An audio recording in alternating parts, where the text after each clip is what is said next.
Bonjour, Josiane Caron-Santa, ergothérapeute en direct de ma salle de bain pour vous parler d'avoir envie de pipi, de le percevoir et de réagir, donc d'aller aux toilettes au bon moment. Donc, on parle de ça. Nous jasons de ce sujet-là grâce à un petit coco de 4 ans qui peut avoir tendance à s'échapper à moins qu'il ne soit pas trop occupé. Mais lorsqu'il est impliqué dans ses activités, ça se peut qu'il ne porte pas attention à ses sensations internes et qu'il n'aille pas aux toilettes, donc qu'il se retrouve mouillé. Donc, la question qui nous intéresse, dans le fond, c'est qu'est-ce que ça prend pour avoir le contrôle de nos sphincters? La première chose que ça nous prend, c'est d'avoir le contrôle de nos sphincters, justement. Les sphincters, c'est des muscles. Donc, vers 4 ans, l'enfant, habituellement, a développé ce contrôle-là et c'est peu problématique. Mais ça peut arriver que pour certains enfants qui se développent plus lentement sur le plan neurologique, qui perdurent avec des réflexes primitifs aussi, que le contrôle des sphincters peut tarder. Donc, c'est une chose qu'il faut garder en tête, mais c'est pas courant. La deuxième chose, dans le fond, c'est d'être capable de percevoir cette sensation-là. Donc, on parle d'interoception.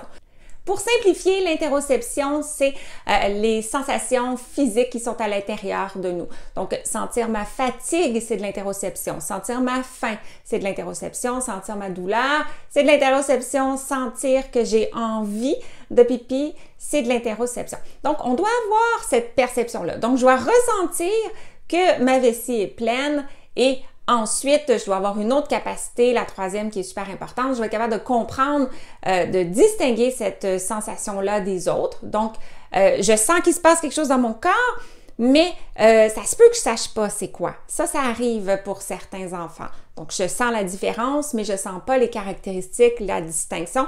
Donc, je dois être capable de distinguer mon envie de pipi de mon envie de caca ou bien de la faim, par exemple.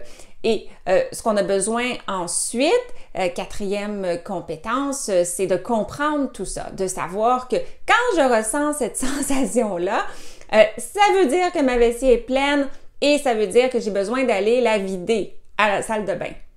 Mais cinquième compétence que je vais avoir besoin aussi, c'est d'être capable de mesurer tout ça parce que c'est pas parce que je sens que j'ai un peu d'urine dans ma vessie qu'il faut que je lâche tout et que je cours aux toilettes.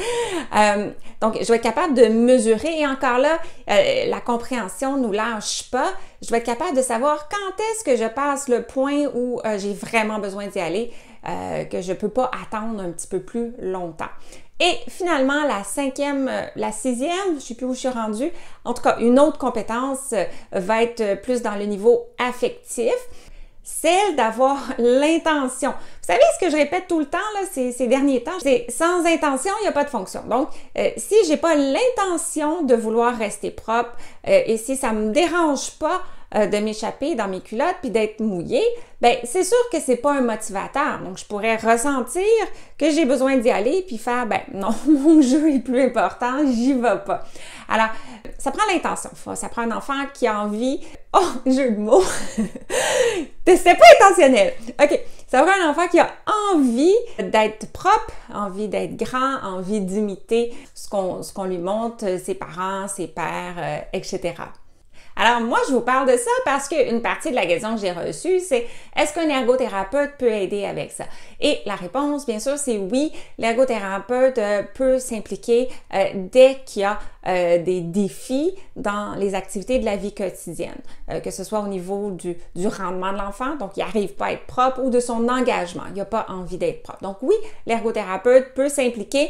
Et la première question que l'ergothérapeute aime se poser, c'est toujours pourquoi? Pourquoi ce petit coco-là n'a pas atteint ces compétences-là? Et vous savez, toutes les hypothèses, là, les compétences que je vous ai données tantôt, ben, on va essayer de déterminer laquelle est en jeu. Peut-être qu'il y en a juste une, peut-être qu'il y en a plusieurs. Donc, si on est en ergothérapie, on va faire un bilan de tout ça avec des questionnaires, avec d'autres formes d'évaluation pour déterminer quelle est la cause. Et ensuite, on va revenir avec soit des idées pour développer ces capacités-là ou pour compenser, s'adapter, des trucs, des stratégies pour aider l'enfant à progresser et à devenir propre plus rapidement. Une des premières stratégies à essayer, même quand on n'est pas encore certain, c'est de voir ce que l'enfant comprend de toute cette histoire-là, de percevoir et réagir à ses sensations internes. Et on va faire ça avec des dessins. Habituellement, les enfants aiment ça, embarquent et s'il y a quoi que ce soit qu'ils ne comprenaient pas bien, ça les aide à comprendre. Alors, je vais vous donner un exemple. Alors là, je vous fais mon dessin de base, un bonhomme avec un cerveau puis une vessie. C'est idéal de faire le dessin avec l'enfant devant lui. Et là, ce qu'on voit, ben, il n'y a rien dans la vessie. Donc, l'enfant, il peut faire ce qu'il veut, il peut jouer, il n'y a rien, il n'y a pas de perception. Donc, c'est notre niveau de base. À un moment donné, on va avoir un peu d'urine dans la vessie et ça se peut qu'on perçoive un petit peu. Et là, ben, soit qu'on l'ignore, soit qu'on peut se dire « j'ai un peu envie de pipi », mais on n'a pas nécessairement besoin d'une action.